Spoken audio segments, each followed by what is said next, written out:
წინა გადაცემაში ქალაქ მალანგიდან დაგემშვიდობეთ და ახლაც ამ ქალაქიდან მოგესალმებით. ბრომოს ვულკანზე ლაშქრობის შემდეგ ღამე ნათევებმა დღისით გამოვიძინეთ და დღეს მხოლოდ ერთ საინტერესო უბანში ვაპირებთ გასეირნებას. ხვალ ქალაქ ბანიუანგში გავემგზავრებით. ჩემთვის ყველაზე საინტერესო ვულკანზე რომ ვილაშქრო.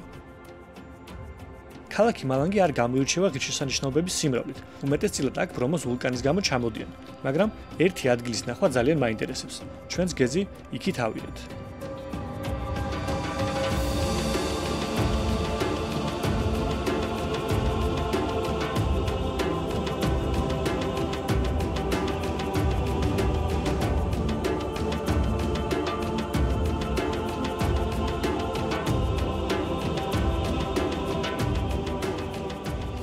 ინდონეზიაში მოგზაურობისას არაერთი დასახლება ვნახეთ და უმეტესობა მათგანი საკმაოდ ერთფეროვანი და ერთგვაროვანი ძალიან ღარიბულია. თუმცა ახლა ჩვენ მოვედით მალანგის ერთ-ერთ გარეუბანში, რომელიც ყველასგან გამორჩეულია. ვიცადენე თვალს ჩემს მოგზაურობებს, გემახსოვრებათ რომ არაერთ ასეთ ადგილას ყოფილვართ, თუმცა მინდა გითხრათ რომ ჯოდიპანის ეს დასახლება ყველაზე კარგია, სადაც კი ყოფილვარ და რაც კი მინახავს. ყველაფერი კი დაიწყო 2016 წელს, როდესაც ქალაქ მალანგის უნივერსიტეტის სტუდენტებს დავალება ჰქონდათ დაეწირათ ცით პროექტი, რომელიც ძველუბნებს დასახლებებს სიცოცხლეს შეძენდა. მათ მოიფიქრეს ასეთი რამ, რომ ეს ძველი სახლები გადაეღებათ ფერადფერებში. დაუკავშირდნენ ერთ-ერთ ადგილობრივ საღებავების კომპანიას, რომლებაც ეს სტუდენტები დაასპონსორეს და რასაც ხედავთ ახლა ჩვენ ასე ფერად სახლებს, სწორედ ამ პროექტის ნაწილია. რა თქმა უნდა, შეძინეს სიცოცხლე ამ დასახლებას და მათ შორის ტურიზმის კუთხითაც დადებითი შედეგები მოყვა. არაერთი ტურისტი სტუმრობს ამ დასახლებას და ადგილობრივისთვის ერთგვარი შემოსავლის წყაროც გახდა. ვინაიდან შემოსვლის საფასური 10,000 ინდონეზიური რუპიაა, რაც დაახლოებით ლარი და 80 გამოდის. დათვალიერებისას ადგილობრივი ორი ბავშვი მოვიდა ჩვენთან. ცნობილი ფეხბურთელების მიერ გატანილი ბურთის შემდგომი აღნიშვნების იმიტაცია დაიწყეს. რომ დაინახეს მოგვეწონა, უფრო მეტი ენთუზიაზმით მოეკიდნენ ამ საქმეს და ბოლოს ერთად ვითამაშეთ. ძალიან თბილი და მხიარული ბავშვები იყვნენ. ისეთივე ფერადები, როგორიც ეს უბანია. მათ ნამდვილად გაალამაზეს ჩვენი დღე.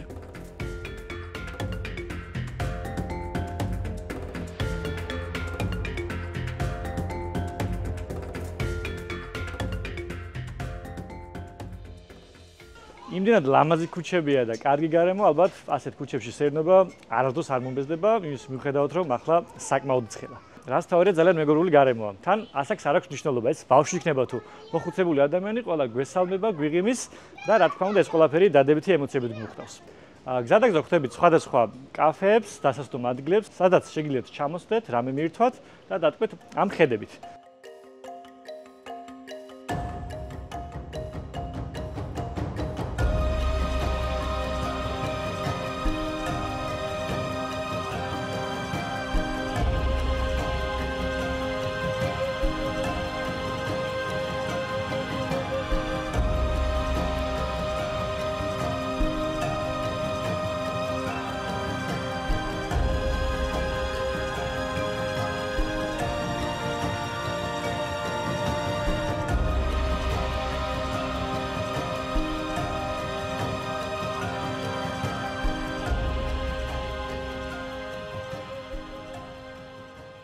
ფერადი უბნის დათვალიერების შემდეგ გზად გვხვდებოდა ის მოედანი, ახლა სადაც ჩვენ ვიმყოფებით.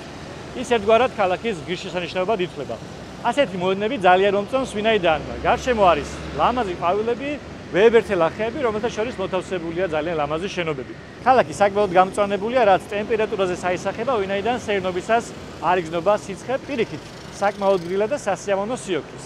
აქვე ახლოს არის მატარებლის სადგური, სადაც ვფიქრობთ რომ მივიდეთ და შევიძინოთ მატარებლის ბილეთი, შემდეგ ქალაქში გასამგზავრებლად. გამოცდილებამ გვიჩვენა რომ საკმაოდ კარგი მატარებლებია, ძალიან მოგვეწონა წინა მგზავრობა, ამიტომ ვფიქრობთ ალტერნატივა არ აქვს ამ შემთხვევაში მატარებელსაც და შემდეგ ქალაქში სწორედ ამ ტრანსპორტის საშუალებით გავეგზავრებით.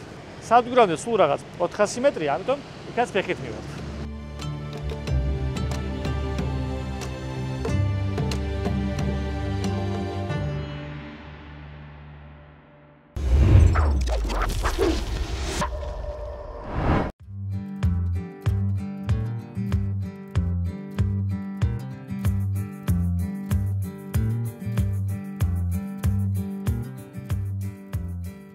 მალანგიდან მატარებით უნდა ჩავიდეთ ქალაქ ბანიუანგში, საიდანაც იჯენის ვულკანზე ვილაშქრებთ. ბილეთები გუშინ სადგურზე შევიძინე და დღეს გავემგზავრებით. გზავრობას დაახლოებით 6 საათი სჭირდება. შვიდად და კომფორტულად მგზავრობდით, რა დროსაც ერთი უცნაური რამ მოხდა. ერთ-ერთ სადგურზე გაჩერდა მატარებელი და მომსახურე პერსონალმა სავარძლების შემოთრიალება დაიწყო. თავიდან ვერ გავიგეთ, რას აკეთებდნენ და ვეცადეთ გამცილებლისგან მიგვიღო ინფორმაცია, მაგრამ არ იცოდა ინგლისური და ვერაფერი აგვიხსნა. დაახლოებით 20 წუთის შემდეგ, რაც ყველა სავარძლი შეატრიალეს, კვლავ განვაგრძეთ გზა. როგორც აღმოჩნდა, ეს პირუკულმა მგზავრობის თავიდან აცილებისთვის გაკეთდა. ასეთი რამ არც მინახავს და არც კი გამიგია აქამდე.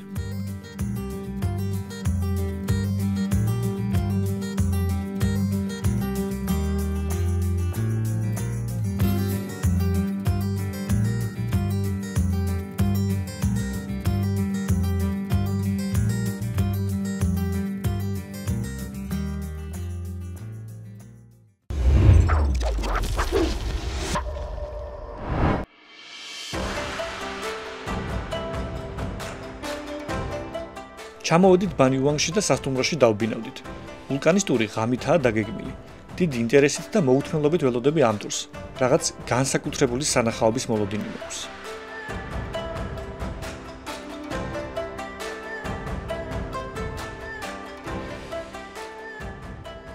გამოვედით უკვე სასტუმროს ეზოში და ცოტა ხანში მოვაკითხოს მანქანამ, რომელიც წაგვიყვანს შემდეგი დანიშნულების ადგილზე, რომელიც შეიძლება ითქვას, რომ ამ მოგზაურობის ერთ-ერთი მნიშვნელოვანი ადგილია, ვინაიდან თუ გავიცნობთ იმას, რომ წინა წდაზე ვერ ვნახეთ ერთ-ერთი განსაკუთრებული ვულკანი, ეს ერთადერთი ვულკანი გვჩება სანახავად, სანამ ინდონეზიაში მოგზაურობთ, თან ბევრად განსხვავებულია, მსგავსი ადგილი არასდროს მინახავს, მხოლოდ ფოტოვიდეოებში და იმედი მაქვს, რომ დღეს მხოლოდ კარგ ადგილებს ვნახავთ, ის რაც გეგმაში გვაქვს.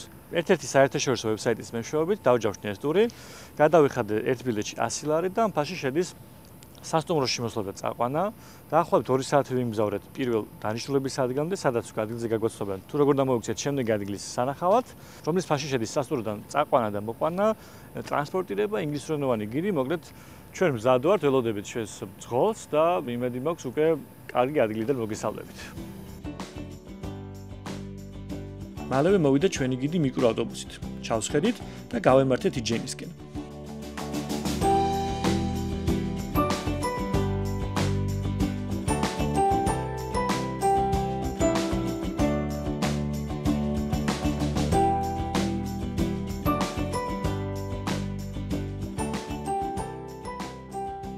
Welcome to Ijen, welcome to wonderful life, welcome to beautiful place, and welcome to a bit dangerous place in the world, yes. Welcome to the really active volcano, and welcome to amazing and wonderful place that you have to do it at least only one time in your life.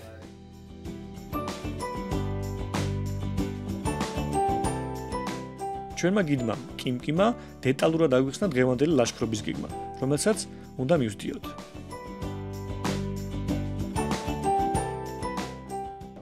ერთ საათის მგზავრობის შემდეგ მოვიდით ამ ადგილას, სადაც დაგვირიგეს ასეთი ნივთები, რომლებიც აუცილებლად დაგვჭირდება იმ ადგილას, სადაც მივდივართ. ეს არის ვულკანი, სადაც მივახლოვდებით მაქსიმალურად. შესაბამისად იქნება გაზის სუნი, სხვა ქიმიური შენაერთებიც იქნება წარმოდგენილი, ამიტომ აუცილებლად დაგვჭირდება, რომ კარგად ვისუნთქოთ. თავსანათიც მოყვება, რომ გადავადგილდეთ ღამე, რა თქმა უნდა. ძალიან კარგი სივრცე, შეგვიძლია შევძინოთ აქ ცხელი სასმელები, ცივი სასმელები, თურმე სურვილი აქვს ასე კვების, მაგრამ ნაკლებად უფრო მაქსიმუმ შეიძლება ყავა ან ჩაი დავლიოთ. მანამდე კი მოვირგებ ნივთებს და დავლოდებით გასვლას.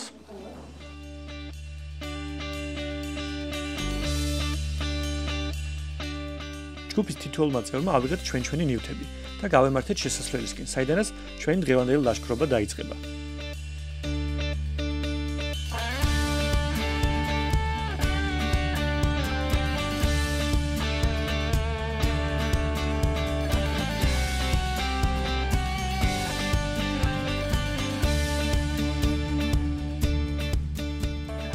It's not about the hike, it's about kind of experience. Because what?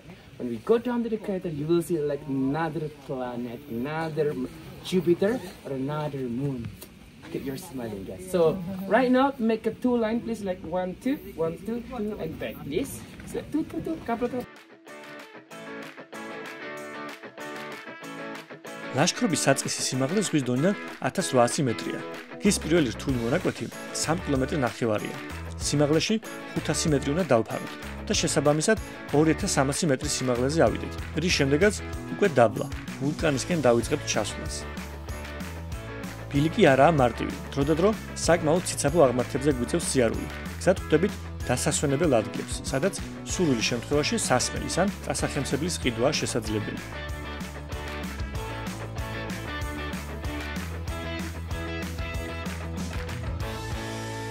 ჩვენმა გიდმა გითხრა რომ ნიღბები კისერზე დაგვეკიდა, ვინაიდან შეიძლება უცაბედად გაზის სუნი ვიგრძნოთ და ჩანთაში რომ არ დავიწყოთ ძებნა, უმჯობესია თან კონდეს და საჭიროების შემთხვევაში გავიკეთოთ. გზის დიდი ნაწილი გამოვიარეთ უკვე. დიდი აღმართები, ახლა ძირითადად სწორ გზაზე მივდივართ და წესით კარგ ადგილას უნდა მივიდეთ.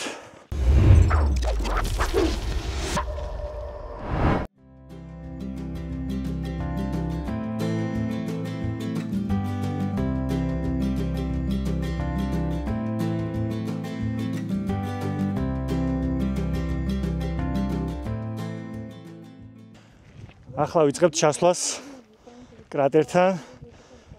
ქარის გამო საკმაოდ არის კვამლი ბოლი. შესაბამისად შედარებით გარცულდება სუნთქვა, ამიტომ მაქსიმალურად ყურადღებით ვიქნებით, რომ საჭიროების შემთხვევაში რესპირატორი გავიკეთოთ და ჯამთილად გადავაადგილდეთ. გოგირდი, რაც იჯენის ვულკანში დიდი რაოდენობითაა, არის ღირებული საქონელი, რომელიც გამოიყენება სხვადასხვა პროდუქტში. როგორებიცაა ასანთი, დენთი, ღვინო, სარეცხის საშუალებები, სასუქი, შაქრის გასათეთრებელი და ასე შემდეგ. გამდნარ გოგირდს კლდის შიგნიდან ასხამენ ლითონის მილების საშუალებით და ზედაპირზე ამოაქვთ. აქ იგი გაცივდება და მყარ, ყვითელ მასად გადაიქცევა. მაღაროელები მყარ გოგირდს ეშმაკის ოქროს უწოდებენ. ნაწილობრივ მისი ფერის, მეორეს მხრივ კი ეს ერთგვარი ალეგორია იმ ფაქტის, რომ აქ გამომუშავებული ფული მაღაროელებს ჯანმრთელობის ფასად უჯდებათ. მამაკაცები გამაგრებულ გოგირდს ჭრიან პატარა ბლოკებად, აწყობენ ნაქსოვ კალათებში და მხარზე გადადებული აქვთ ზევით. გოგირდს ახლომდებარე გოგირდის გადამამუშავებელ ქარხანაში აბარებენ. მაღაროელები ამ მძიმე და სახიფათო სამუშაოს სანაცვლოდ მხოლოდ 30-დან 50 ლარამდე გამოიმუშავებენ დღეში. ჩვენმა გიდმა გითხრა რომ შეიძლება მოგწონდეს სუნი, მაგრამ მაინც უნდა გავიკეთოთ ეს რესპირატორი, ასე გამოიყურება, უკვე კისერზე მაქვს ჩამოცული. ამას სპირზე მოვირგებთ. დავასწორებ და ეგ არის. არ ვიცი ხმა რამდენად ისმის, მაგრამ კარგად გამოვიყურები, მგონი და მზად ვარ ბოლომდე ჩავიდეთ. დავიწყოთ.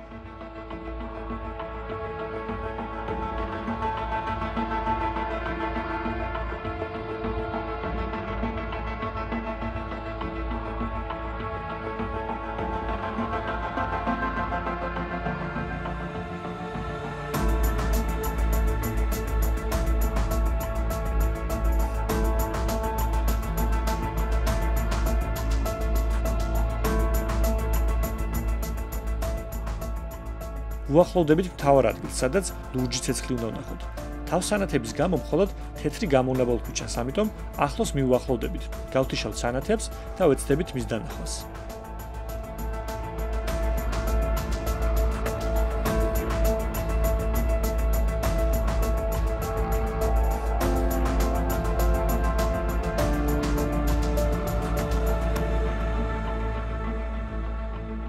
ვულკანის კრატერი, რომელიც ასევე ცნობილია როგორც სოლფატარა, ასხივებს გოგირდის აირებს ცხელი ცეცხლის სახით. როდესაც ისინი შედიან ჟანგბადით მდიდარ ატმოსფეროში, ლურჯად ანათებენ. ჰაერი კონდენსირდება ატმოსფეროში და წარმოქმნის გამდნარ გოგირდის ჭალს, რომელიც ასევე იწვის ლურჯიალით. სინამდვილეში ლურჯის ცეცხლი მაღაროელების მტერია, რადგან ისწვავს გოგირდს და მაღაროელები ვერ მუშაობენ. ამიტომაც აკრობენ ამ ცეცხლს ყველგან. ეს პატარა ადგილი ტურისტულ ატრაქციონად გამოიყენება.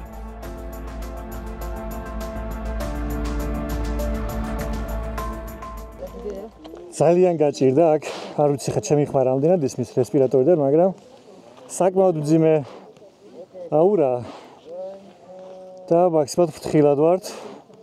ძალიან ახლოსაც არ მივდივართ, რომ შეიძლება დამოფრქვევა არის და რამე არ დაგვიზიანოთ. ვცდილობთ რომ მაქსიმალურად მალე გადავიღოთ ვიდეოც, ფოტოც და ჯამთილად ავიდეთ.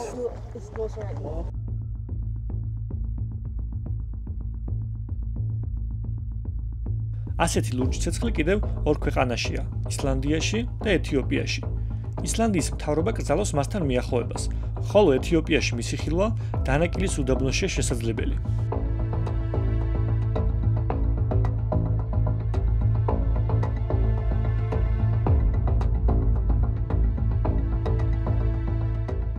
დროა ზევით ავიდეთ. რესპირატორის მიუხედავად მაინც ვიგრძენი მხუთავი აირი და უმჯობესია გავეცალოთ აქაურობას. კიდევ უფრო მეტად დასაფასებელი აქ მომუშავე ადამიანების შრომა. გზად ხვდებით მაღაროელებს. ასეთი სიმძიმით გადაადგილება წარმოუდგენლად რთულია. ამოვდივართ უკვე უკანა გზაზე და ახლავით 2/3 ამოვიარეთ ჩემი აზრით. და მინდა ვთქვა, რომ ეს ტური იყო ძალიან კარგად დაგეგმილი, იქიდან გამომდინარე, რომ ფაქტობრივად პირველი ჯგუფი ვიყავით ჩვენ, ვერა თავისუფლად ვიყავით ამ ლურჯ ცეცხლთან, კარგად დაგვითვალიერებინა, ფოტოც გადაგვიღო, ვიდეოც და უკან რომ ამოვდივართ, ძალიან ბევრი ადამიანი ჩამოდის. ამდენ ხალხში ფიზიკურად შეიძლება ვერ დაგვენახა, იმხელა რიგი დადგებოდა. იმიტომ რომ ძალიან პატარა სივრცე იყო, კადრებშიც დახავდით და ფიზიკურად ვერაფერს ვერ დავინახავდით. ამოვდივართ უკან საკმაოდ მხნეთ. ერთი მინუსი ის აქვს ახლა ასვლას, რომ ძალიან ბევრი ადამიანი ჩამოდის და ხშირად გვიწევს გაჩერება, რომ დაველოდოთ, გამოვატაროთ და მერე ჩვენ ავიდეთ. თუმცა ვფიქრობ, დრო კარგად არის შერჩეული, როდესაც ჩახვიდე დაბლა და როდესაც ნახვიდე ზევით, რათა მზის სამოსლა ვნახოთ ერთად.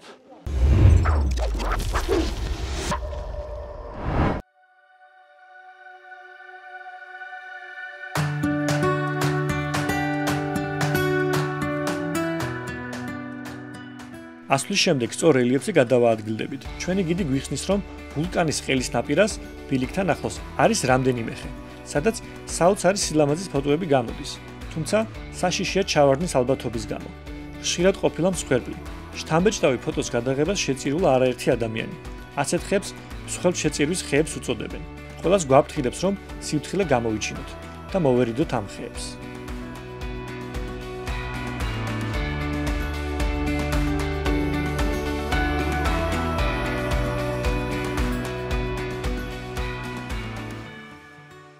კრატერიდან ამოსვლის შემდეგ ჩვენმა გიდმა გითხრა, რომ ძალიან კარგი ადგილი იცოდა, საიდანაც საუკეთესო ხედი იშლება მზის სამოსვლისას, როგორც ბუნებაზე, მთებზე, ასევე კრატერზე. ჩვენც მოვით ამ ადგილას, ჩავით საწვიმად, ვინაიდან ლაშქრობის შემდეგ, როცა ვისვენებთ და ქარიქრის განსაკუთრებით აუცილებელია, რომ რამე მოვიცვათ, რათა არ გავციდოთ. ასევე აგვიდუღალთ ცხელი ყავა და ჩაი, ამ შემთხვევაში მე ჩაი ავირჩია და მოვუკალათდები ერთ საინტერესო ადგილას, საიდანაც დატყვევი ლამაზი მზის სამოსვლით.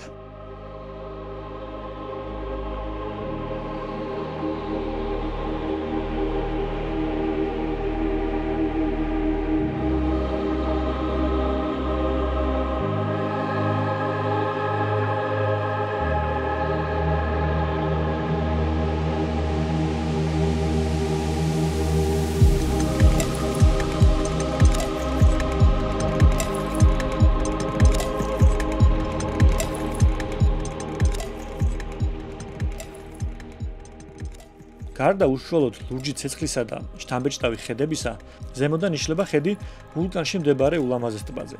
ის აღიარებულია როგორც ყველაზე დიდი მაღალმჟავიანი კრატერული ტბა მსოფლიოში. ტბა ასევე წარმოადგენს მდინარე ბანიუ-პაჰიტის წყაროს, რის შედეგადაც წარმოიქმნება მაღალმჟავიანი და ლითონით გამდიდრებული მდინარის წყალი.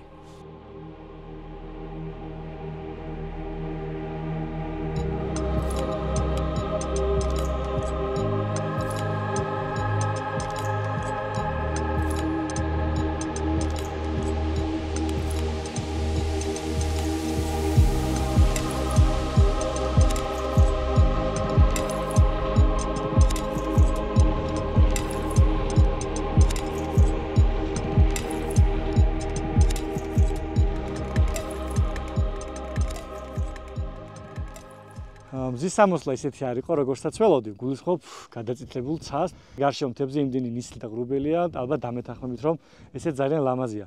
მით უმეტეს, როდესაც მართლა 360 გრადუსით შეგიძლია დატყვი ხედებით, როგორც მთებით, ასევე კრატერით, ყველანაირ კონდიციაში ვნახეთ გონი. კრატერი ჩანისლული, გაწმენდილი, ძალიან კმაყოფილი ვარ.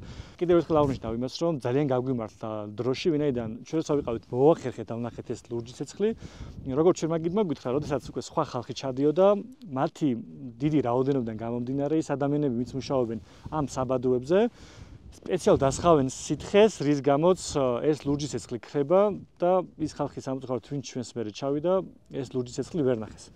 ამიტომ უმჯობესია ისეთი დრო შეარჩიეთ, რომ ნაკლები ადამიანი იყოს, სწრაფად ნახოთ, ამოხვიდეთ, დატკბეთ ხედებით და ვფიქრობ, ერთ-ერთი შესანიშნავი დღე გამოგივიდა ინდონეზიაში მოგზაურობისას. ახლა მხოლოდ 10 წუთი დაგვრჩა აქ ყოფნისთვის და დასადგმოდ, ამიტომ ამ დროს კარგად გამოვიყენებთ. მერე კი დავბრუნდებით უკან მანქანასთან.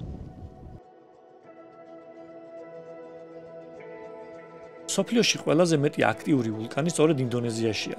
მიხარია, რომ აქ მოგზაურობისას რამდენიმე მათგანის მონახულება მოახერხე. სანამ აქაურობას დავტოვებდი, კიდევ გავიარეთ ცოტა. მაქსიმალურად დავტკბი ხედებით და გარემოთ. ახლა კი უკან დაბრუნების დროა.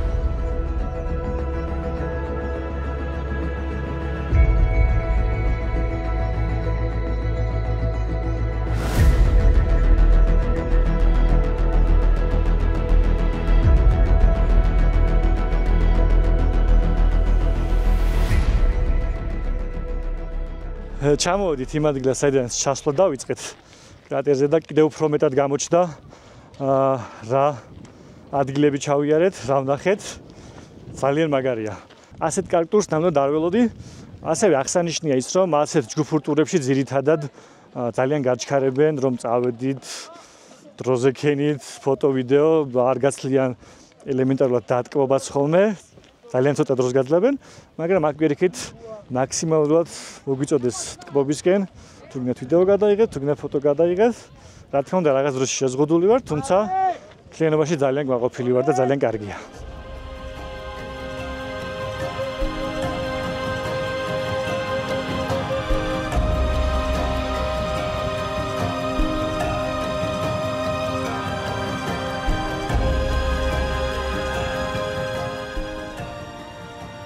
ვისაც ფეხით სიარული ეზარება ან უჭირს, ადგილობრივი რიქშებით გადაადგილებას თავაზობენ, რომელსაც ხუმრობით ლამბორჯინს ეძახიან.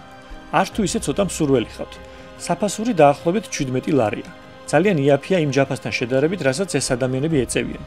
იმის მიუხედავად, რომ ეს მათი არჩევანი და დამატებითი შემოსავლის წყაროა, ჩემთვის ეთიკურად მიუღებელია და არანაირი სურვილი არ მიჩნდება ამ ტრანსპორტით სარგებლობის.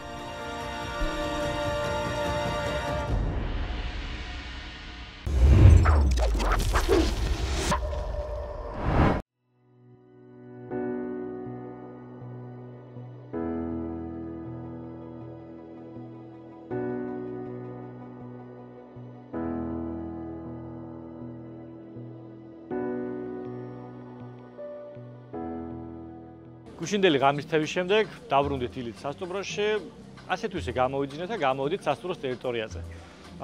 სასტუმრო გვაძლევს საშუალებას დავისვენოთ, განვიტვირთოთ და მოემზადოთ შემდეგი მოგზაურობებისთვის. ვინაიდან ამ ტერიტორიაზე არის როგორც აუზი, ისე დასასვენებელი ადგილები და ძალების აღდგენისთვის საუკეთესო საშუალებაა. ერთი შეხედვით შეიძლება ეს სასტუმრო გეგონოთ საკმაოდ ძვირადღირებული, თუმცა ერთი ოთახის საფასური ორ ადამიანზე მხოლოდ 90 ლარია.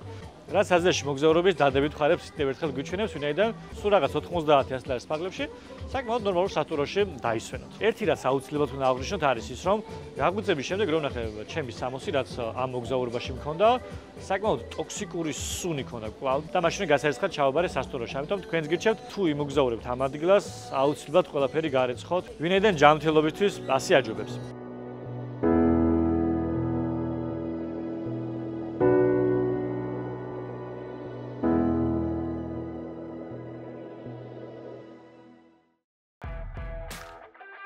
აქ სრულდება კუნძულ იავაზე ჩვენი მრავალფეროვანი მოგზაურობა. შემდეგი გადაცემიდან ვიწყებთ მოგზაურობას კუნძულ ბალიზე.